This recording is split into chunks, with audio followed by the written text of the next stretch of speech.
नमस्कार, मैं हूं मनोज टिबड़ेवाला। आकाश एक मुलाकात में आज हमारे साथ हैं भारत सरकार के स्वतंत्र प्रभार के खान राज्य मंत्री दिनेशा पटेल जी। गुजरात से 5 बार सांसद और 5 बार विधायक रहने वाले दिनेशा पटेल जी 2006 से ही लगातार भारत सरकार में मंत्री हैं। पहले दिनेशा जी पेट्रोलियम राज्य मंत्री भारत सरकार में थे, इसके बाद सूक्ष्म लघु एवं मध्यम उद्यम विभाग के मंत्री बने। आज हम इनसे तमाम सवालों पर बातचीत करेंगे। दिनेशा जी, आपका स्वागत है दूरदर्शन से इस बातचीत के लिए। आभार। आप खान राज्य मंत्री हैं भारत सरकार में स्वतंत्र प्रभार के, अपने मंत्रालय में क्या कुछ कर रहे हैं? वैसे तो खान मंत्रालय 3 भाग में बटा हुआ है। पार्ट 1 में कोल और लिग्नाइट विभाग है, दूसरा पार्ट बी में एटॉमिक मिनरल पार्ट बी में आता है, और पार्ट सी है, इसमें मेटालिक और नॉन मेटालिक मिनरल्स उसमें जुड़े हुए हैं।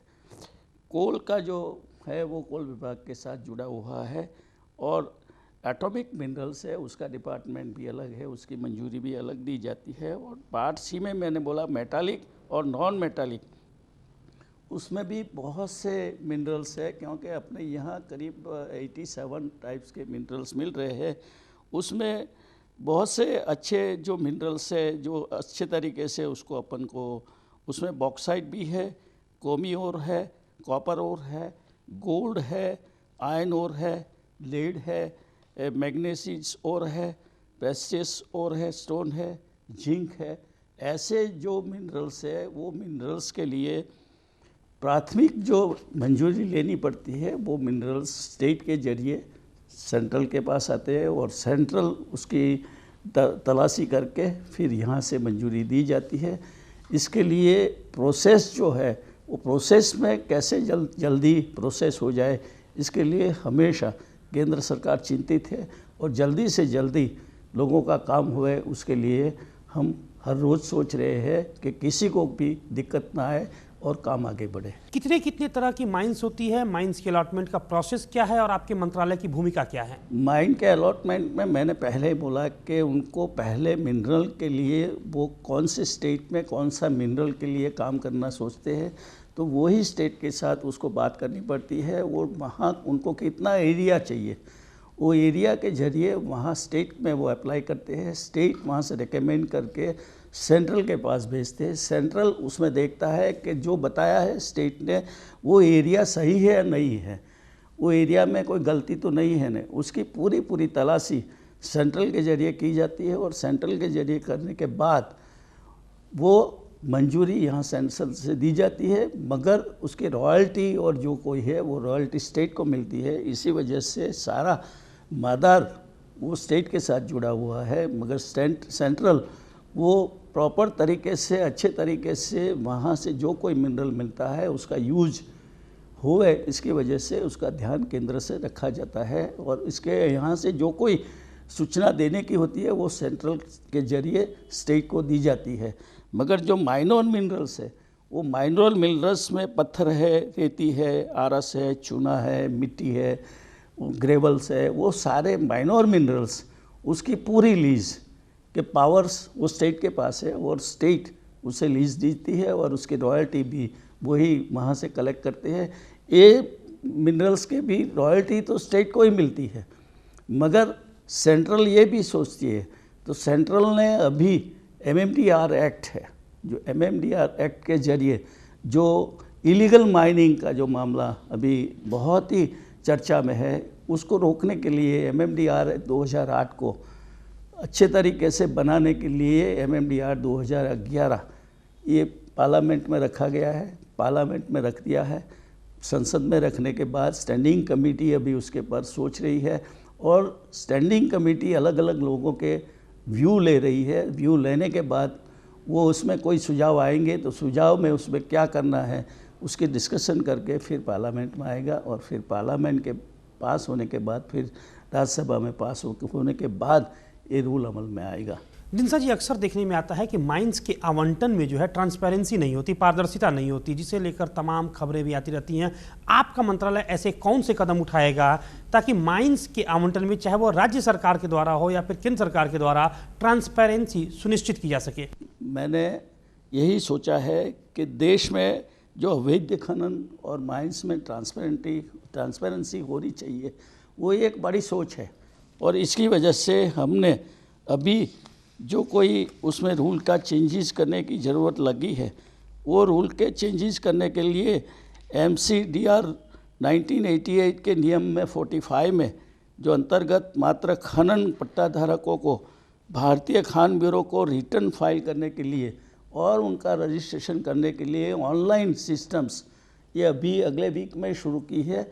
और ऑनलाइन सिस्टम शुरू होने के लिए जरिए वो ट्रेडर्स होए, स्टॉकिस्ट होए, निर्यातकों होए और खनिजों का अंतिम उपयोग करने वालों को सभी को रजिस्ट्रेशन करना पड़ेगा। रजिस्ट्रेशन करने की वजह से कौन रजिस्टर है कंपनी उसका भी मालूम हो जाएगा, और जो कोई रजिस्ट्रेशन नहीं करेगा उसका खनन पट्टा भी कैंसिल करने की बात उसमें रखी गई है, और वो काम शुरू हो गया है। इसी वजह से मैं मानता हूँ कि जो आपको कोई शंका कुशंका है उसमें से मिट जाएगी और सारी चीज़ें क्लियर हो जाएगी। और उसमें ये भी प्रावधान किया है और मैंने ये भी सजेशंस दिया है कि जो जगहों से मटेरियल मिलता है, जहाँ से मटेरियल अपना प्राप्त होता है, वही जगहों का डेवलपमेंट के लिए भी जो रकम खर्चनी चाहिए रॉयल्टी की, उसका भी प्रावधान किया गया है कि वही डिस्ट्रिक्ट में वहाँ किसी को स्कूल बनाना है, पीने का पानी का प्रॉब्लम है, रास्ता बनाना है, हेल्थ सेंटर बनाना है, और भी कोई सुविधा वहाँ प्राप्त करनी है, तो वही लोगों के लिए वो रकम वहाँ प्रावधान की जाए और वही खर्च वहाँ से लिया जाए, और उनके प्रतिनिधि को भी उसके साथ जुड़ा हुआ है। आपने अवैध खनन पर रोक के लिए एक शाह कमीशन का गठन किया था, इसने गोवा पर अपनी अंतरिम रिपोर्ट दी है, इसमें अब आगे क्या होना है? अवैध खनन को रोकना है बहुत ज़रूरी हो गया है, इसी वजह से शाह कमीशन का गठन किया गया और शाह कमीशन ने अपना रिपोर्ट दिया है। रिपोर्ट के बारे में अध्ययन हो रहा है। अध्ययन करने के बाद पूरा रिपोर्ट का मामला वो हाउस में रखा जाएगा और उसके ऊपर आगे सोच की जाएगी। और शाह कमीशन के जो सजेशंस है वो सजेशंस के ऊपर क्या एक्शन, वो एक्शन टेकन रिपोर्ट के बाद ही हम कह सकते हैं। इसी वजह से एक्शन टेकन रिपोर्ट पहले, और 6 महीने की उसकी वो होती है मर्यादा, 6 महीने के पहले वो एक्शन टेकन रिपोर्ट को पूरा करके हाउस में रखना पड़ता है। तो ये 6 महीने पहले एक्शन टेकन रिपोर्ट को संसद में रखा जाएगा और इसके ऊपर डिस्कशन या कुछ भी करना है तो उसके ऊपर कर सकते हैं। मगर अवैध खनन को रोकना ये बहुत ज़रूरी है, क्योंकि मैंने पहले भी बताया है कि अवैध खनन का मामला आज हर एक स्टेट में और हर एक स्टेट के साथ जुड़ा हुआ मामला है। इसी वजह से जो रॉयल्टी में तो बढ़ा हुआ है, लेकिन अवैध खनन रोका जाए तो मैं मानता हूँ कि देश की संपत्ति में बहुत बड़ा लाभ हो सके, ऐसा है। इसी वजह से शाह कमीशन के रिपोर्ट पे कोई भी सजेशंस होंगे, वो सजेशंस को कैसे अपनाया जाए उसकी सोच रखी जाएगी और इसके ऊपर एक्शन लिए जाएंगे। जब मई 2009 में UPA 2 की सरकार बनी तो आपको सूक्ष्म लघु एवं मध्यम उद्यम मंत्रालय का मंत्री बनाया गया, यहाँ कुछ क्या किया आपने? MSME डिपार्टमेंट में भी मैंने आते ही मैंने यही सोचा कि ये डिपार्टमेंट भी छोटी इंडस्ट्रीज के साथ जुड़ा हुआ डिपार्टमेंट है, और इससे छोटे गाँव में जो लोग स्किल अनस्किल वर्कर्स है, वो स्किल वर्कर्स और अनस्किल वर्कर्स को वहाँ अपने ही गाँव में वहाँ ही उसको छोटे इंडस्ट्रीज कैसे वो बना सके। छोटी बड़ी मानो कि साइकिल स्पेयर्स का कोई काम करना है, वेल्डिंग का काम करना है, और भी कोई छोटी दुकान उसको खोल के अपना काम करना है, तो वो वहाँ कर सके, ऐसी चीज़ें हमने जोड़ी थी। और खादी के साथ जुड़े हुए लोगों, बुनकरों को वहाँ ही अपने वहाँ शेड योजना के जरिए उनको शेड मिले और खादी में बढ़ावा मिले, और खादी से जो रोजी का काम है वो अच्छे तरीके से छोटे लोगों को मिले, और उनके बच्चों को भी एजुकेशन का प्रावधान उसके साथ जुड़ा हुआ था, जो अच्छे तरीके से उनके बच्चे को पढ़ा भी सके। और एक अच्छा छोटा सा मकान उसको वहीं हैंडलूम के लिए मिल जाए, तो उनके लिए भी प्लॉट सिस्टम में अपनी ज़मीन हुए तो करीब 25,000 रुपये के खर्च से सरकार उसमें 25,000 रुपया देवे, 10,000 रुपया उनका, इसके जैसे उनको शेड बना के वहाँ ही अपना काम कर सके, ऐसी योजना भी बनाई थी। और खादी में बढ़ावा मिले, छोटी इंडस्ट्रीज में बढ़ावा मिले, और उसमें भी पारदर्शिता के लिए उसमें भी पोर्टल सिस्टम के जरिए लोगों को पूरी माहिती गांव तक पहुंचे, ऐसी योजना भी उसमें बनाई थी। और उसमें मैं मानता हूं कि बहुत सा काम उसमें एमएसएमई में भी हुआ है। आप 5 बार गुजरात से सांसद रहे हैं, 5 बार विधायक रहे हैं, यूपीए 2 की सरकार है केंद्र में, क्या कुछ कर रहे हैं भारत सरकार की तरफ से गुजरात की तरक्की के लिए? यूपीए सरकार ने गुजरात को डेवलपमेंट करने के लिए बहुत से पैसे दिए हैं। मानो कि आरोग्य हेल्थ की सेवा में 108 की जो योजना है, पूरी 108 की योजना ये सेंट्रल गवर्नमेंट की योजना है। और इसकी वजह से मैं मानता हूँ कि बहुत सी मुसीबतें सॉल्व हुई है। तो ये तरक्की भी हेल्थ में भी हुई है। हेल्थ के लिए नए सेंटर बनाने के लिए भी बहुत से वो हुई है। प्राइम मिनिस्टर सड़क योजना में भी बहुत से रास्ते, जो नए रास्ते बने, वो भी प्राइम मिनिस्टर योजना से बने हुए हैं। और मैं जब भी पेट्रोलियम मिनिस्ट्री में था तभी गैस का और रॉयल्टी का एक बहुत बड़ा एक प्रॉब्लम्स, और वहाँ गैस का छोटे इंडस्ट्रीज के लिए गैस का एक बहुत बड़ा प्रॉब्लम्स था। वो सारी इंडस्ट्रीज के गैस का प्रॉब्लम्स भी उस समय पे सॉर्ट आउट हुआ था। दूसरा कि फर्टिलाइज कंपनी जो हमारी है बड़ौदा में, उसके लिए भी गैस की एक बहुत बड़ी मुसीबतें थी, वो भी हमने बैठ के सॉल्व किए थे। और उसके जो रेट थे, वो रेट के साथ भी जुड़ा हुआ जो प्रॉब्लम था, उसके साथ साथ बड़ी इंडस्ट्री के साथ भी जो गैस का प्रॉब्लम था, वो भी सॉर्ट आउट करने के लिए यहाँ से बहुत से बड़े प्रयत्न हुए हैं। और जो कोई योजनाएं सेंट्रल गवर्नमेंट की है, वो पूरी योजनाओं का लाभ स्टेट गवर्नमेंट को कैसे पहुंच सके, उसमें कहीं भी ज़रूरत लगी, रेलवे का प्रॉब्लम हुए, हेल्थ का प्रॉब्लम हुए, एजुकेशन का प्रॉब्लम हुए, पेट्रोलियम का प्रॉब्लम हुए, और भी कोई भी डिपार्टमेंट के प्रॉब्लम्स, तो इंडस्ट्रीज़ के साथ जुड़ा हुआ कोई भी प्रॉब्लम्स हुए, तो भी हमने वो सॉर्ट आउट करने के लिए पूरी कोशिश की है। किसानों के लिए बिजली का होए, किसानों के लिए पानी का होए, तो भी कोई भी चीज़ में पूरा सपोर्ट उसको मिल सके, ऐसी कोशिश की है और उसमें पूरी सफलता मिली है।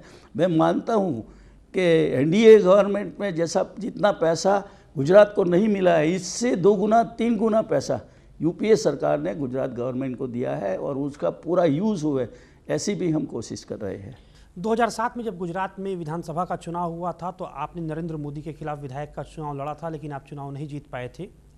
इस साल के आखिर में दिसंबर में चुनाव संभावित है विधानसभा का गुजरात में, क्या आप फिर चाहते हैं नरेंद्र मोदी के खिलाफ कांग्रेस उम्मीदवार के तौर पर चुनाव लड़ना? नहीं जी, मैं अगले दफ़े मुझे लास्ट टाइम पे हमारी अध्यक्षा ने मुझे यहाँ रात को 2 बजे बोला कि ये चुनाव में मणिनगर से कोई लड़ने वाला नहीं है, तो आप जाके खड़े रहो, तो ये पार्टी का है। मैं पहले ऐसा मानता हूँ कि मैं एक पार्टी का वर्कर हूँ। ये भारत देश का मैं नागरिक तो हूँ, लेकिन मैं पार्टी का वर्कर हूँ। मेरी पार्टी बड़ी है और पार्टी की वजह से मैं हूँ। तो इसी वजह से मैंने माना कि मेरी पार्टी की अध्यक्षा जब मुझे कह रही है, तो मुझे ये सोचना चाहिए और स्वीकार करना चाहिए। इसी वजह से मैंने स्वीकार किया था, क्योंकि मणिनगर ये मेरी कॉन्स्टिट्यूंसी नहीं है। मेरी कॉन्स्टिट्यूंसी नडियाद है, और करीब 40 साल से मैं नडियाद कॉन्स्टिट्यूंसी से, एक ही कॉन्स्टिट्यूंसी से विधानसभा भी लड़ा हूँ और पार्लियामेंट भी एक ही कॉन्स्टिट्यूंसी से लड़ा हूँ। मगर मेरी अध्यक्षा ने मुझे ऑर्डर किया, तो उससे मुझे ओबे होना चाहिए, उसी वजह से मैं लड़ा था। इस दफ़े मैं ये बात सोच नहीं रहा हूँ। क्यों लगता है कि नरेंद्र मोदी से आप चुनाव जीत नहीं पाएंगे, इसलिए चुनाव नहीं लड़ना चाहते? ऐसा नहीं है, जीत नहीं पाए ऐसा नहीं है, मगर मैं मानता हूँ कि मैं मेरे डिस्ट्रिक्ट में और मैं गुजरात में अपने तरीके से जो मैं काम करूँगा ना, तो 5, 7, 10 सीट में मैं फ़र्क कर सकता हूँ और ज़्यादा सीटें विधानसभा में पा सकता हूँ। वही उसी टाइम पे भी मैंने अध्यक्षा को बताया था, लेकिन ये पोजीशन थी और उसका ऑर्डर था कि ये यहाँ करना चाहिए, तो मुझे ओबे भी होना चाहिए कि पार्टी लीडर का ऑर्डर्स है, और पार्टी लीडर्स के ऑर्डर के मुताबिक मैं ओबे हुआ था। मगर मैं मानता हूँ कि मैं एज अ एमपी वहाँ प्रचार करूँगा तो बहुत सी सीटें ज़्यादा मिलने की कोशिश हो सकती है और मिल सकती है। लेकिन लाख कोशिशों के बावजूद गुजरात में नरेंद्र मोदी का जादू कांग्रेस तोड़ नहीं पा रही है। लगातार नरेंद्र मोदी बने हुए हैं। क्या आपको लगता है इस बार जब दिसंबर में चुनाव होंगे तो कांग्रेस सत्ता में वापसी कर पाएगी? मैं ऐसा मानता हूं कि इस दफ़े लोगों में बहुत ही बदलाव आया है। लोगों को पूरी बातें मालूम हो गई है कि नरेंद्र मोदी की बात में कितना सच है या कितना झूठ है। उसकी मानसा की अभी इलेक्शन हुआ है, मानसा की सीट तो वही गांधीनगर से जुड़ी हुई सीट है, लगा हुआ, मगर वहाँ आज तक कोई भी नहीं जीता इतना ज़्यादा वोट से। 8,000 से भी ज़्यादा वोट से कांग्रेस जीती है। वही इसका प्रमाण है कि लोगों में बदलाव है, क्योंकि बहुत सी सारी ताकत उसने लगाई, सारी मशीनरी उसमें लगा दी, सभी लोगों को लगा दिया, सभी मिनिस्टर्स को लगा दिया, तो भी 8,000 से ज़्यादा वोट से अभी कांग्रेस जीती है। और मैं मानता हूं कि अभी जो पंचायत इलेक्शन हुए उसमें जो सरपंच भी चुने गए हैं, ये सरपंच भी करीब गुजरात में 65% से ज़्यादा सरपंच गाँवों में कांग्रेस के चुने गए हैं। इसी वजह से लोगों में एक बदलाव है और लोग, मैं मानता हूं कि इस दफ़े पूरा बदलाव करेंगे और कांग्रेस, मैं मानता हूँ 110 से 115 सीट इस दफ़े कांग्रेस की गुजरात में आएगी, ऐसा मेरा कैलकुलेशन है। निशा जी, थोड़ी निजी बातें करेंगे। लौह पुरुष के नाम से मशहूर सरदार पटेल जी का जन्म स्थान आपके संसदीय क्षेत्र खेड़ा में ही है, इनसे आपने किस तरह की प्रेरणा ली है? लौह पुरुष सरदार पटेल का जन्म नडियाद में ही हुआ और नडियाद ही मेरा प्लेस है। नडियाद से मैं सभी म्यूनसिपाल्टी, विधानसभा और पार्लियामेंट का इलेक्शन वहीं से जीता हूँ और वहीं मैं बड़ा हुआ हूँ।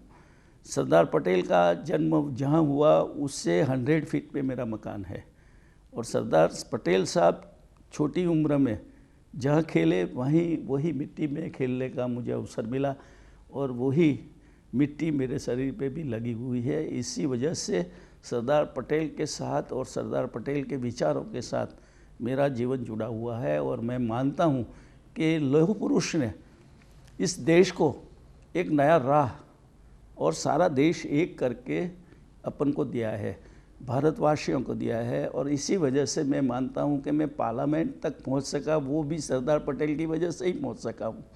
तो उनके विचार और उनकी सोच एक बहुत बड़ी सोच थी और सरदार पटेल ने जो दिया, ये मानता हूँ कि मैं अभी कोई दुनिया में कोई भी नहीं दे पाएगा।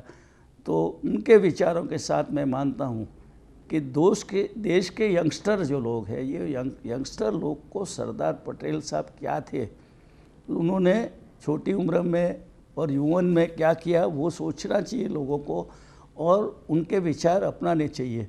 इसी वजह से मैंने भी सरदार पटेल का एक बहुत बड़ा मेमोरियल, जो नेशनल मेमोरियल हो सके, और वो मेमोरियल से लोगों को सरदार पटेल के विचार कि सरदार पटेल कौन थे, कैसे थे, उसने क्या काम किया और देश को क्या समर्पित किया, वो सारी चीज़ें, और महात्मा गांधी के साथ उसके कैसे रिलेशन थे, वो सारी चीज़ें बताते हुए मैंने एक मेमोरियल करीब 30 करोड़ की लागत से बनाने का शुरू किया है।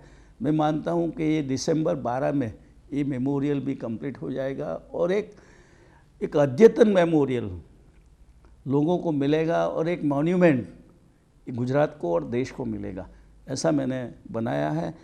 तो मैं मानता हूँ कि सरदार साहब की सोच जितनी ज़्यादा से ज़्यादा इस देश के यौवन में और देश के युवान लोग उसमें से अपनाए, तो मैं मानता हूँ कि इस देश को जो ज़रूरी है संस्कार या विचारशील यौवन की, वो विचार उसमें से मिलेंगे और राष्ट्र के घड़तर में जो काम करना है और राष्ट्र को कैसे आगे बढ़ाया जाए और राष्ट्र की एकता की जो भावना सरदार साहब ने जो बताई है, वो भावना जो उसमें जुड़ी हुई है, वो भावना और सोच आज के यौवन में आए, वही विचार के साथ मैं भी आगे बढ़ रहा हूँ। तो मैं मानता हूँ कि मेरा आदर्श वो सरदार पटेल है।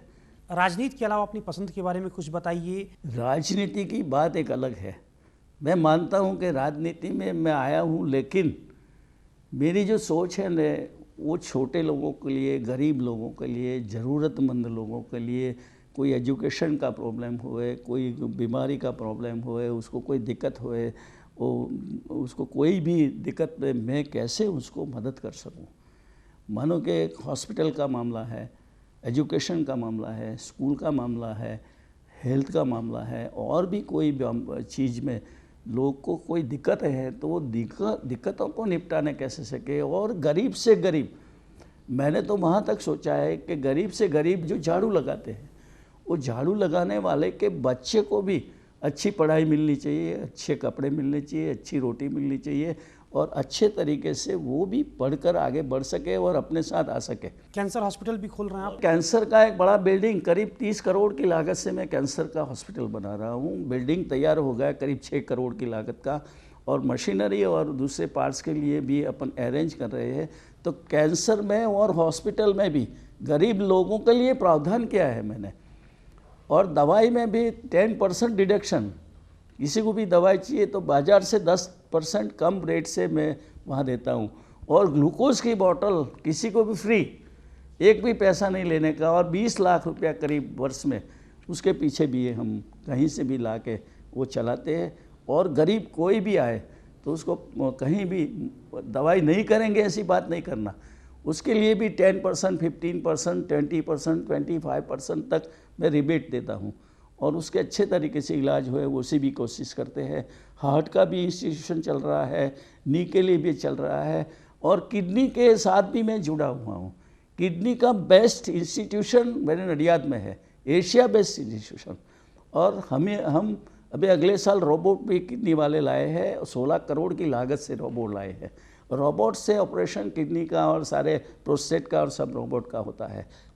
तो एक लेटेस्ट इंस्टीट्यूशन किडनी का भी है, कॉलेजेज है, स्कूलें हैं, और भी एजुकेशन की संस्थाएं है। वो सारी संस्थानों के साथ, और ऑर्फन्स की संस्था भी मैंने, इंडिया बेस्ट ऑर्फन संस्था मेरी है, और उसमें करीब आज भी 100 बच्चे, लड़का लड़कियां आज भी वहाँ रहती है, और up to graduate, double graduate तक उसको पढ़ा के बच्चियों की शादी करके उसे घर भेजने का काम भी वही संस्थान करती है। और जब भी शादी करके बच्ची जाती है तब भी मैं 1 लाख रुपया उनको कैश उसके नाम के फिक्स बना के 5 साल के लिए दे देता हूँ, और जब भी उनकी शादी का सेटलमेंट पूरा हो जाता है तो भी वो 1 लाख रुपया विथ इंटरेस्ट उनको और उनके हस्बैंड को दे दिए जाते हैं। और कहीं उनको बीमारी आ गई, और भी कोई मकान लेना है, और भी कोई दिक्कत आ गई, तो भी हम उसमें से हेल्प करते हैं। ऐसे मैंने ट्रस्ट बनाए हैं। मैं राजकारण में हूँ, लेकिन मुझे ज़्यादातर इंटरेस्ट मेरी सोशल संस्थाओं के साथ जुड़ा हुआ है, और मैं मानता हूँ कि उसी वजह से जिस लोगों को ज़रूरत है, ज़रूरतमंद लोगों को और उनके बच्चों को अच्छे संस्कार और अच्छे विचार मिले, वही काम देश के लिए बहुत ज़रूरी है, और उसमें मेरी ज़्यादा लगाव है। जी बहुत बहुत धन्यवाद दिनसा जी दूरदर्शन से इस बातचीत के लिए। तो ये थे केंद्रीय मंत्री दिनसा पटेल जी, जिनका साफ कहना है कि राजनीति से ज़्यादा उनको पसंद है खेल, स्वास्थ्य और शिक्षा के क्षेत्र में आम आदमी के लिए काम करना, और लगातार ये आम आदमी के लिए काम कर रहे हैं, खास तौर पर स्वास्थ्य और शिक्षा के मामले में। अगले सप्ताह आपसे फिर मुलाकात होगी ठीक इसी समय आपके अपने लोकप्रिय कार्यक्रम एक मुलाकात में, देश की एक और बड़ी हस्ती के साथ। तब तक दूरदर्शन की हमारी इस पूरी टीम को दीजिए इजाज़त। नमस्कार।